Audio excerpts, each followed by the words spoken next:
katresnan pancene tresno kuwi akeh pacobaan.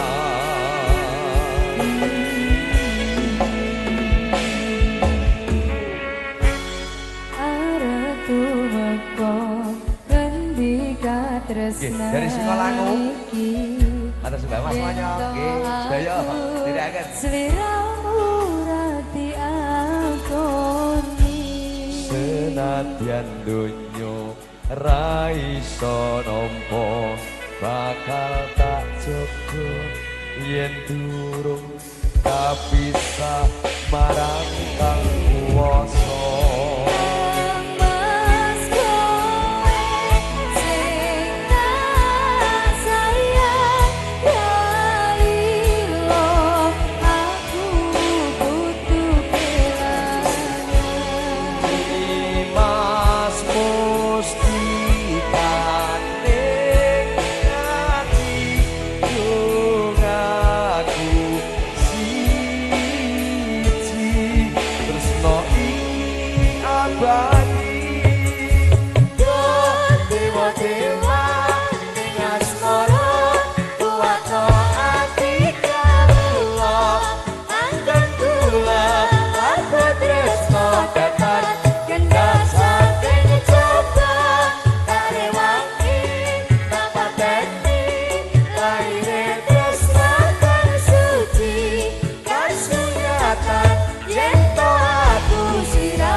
Tresno iki abadi yo dewa-dewa ing asmara kuwatno ati kawula anggon kula aku tresno datang endasan ing coba tarewangi napateni laire tresno kang suci kasunyatan yen sliramu isih nyawiji dewa-dewa ning asmara kuwatno ati kawula anggon kula lapor tresno datang endak saking coba tarewangi tapateni laire tresno kang suci kasunyatan yen aku sliramu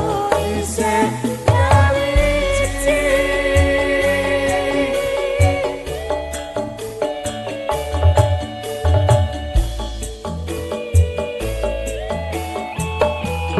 Yep. Yo ahoe. Ayang-ayang. Ayang-ayang permintaan dari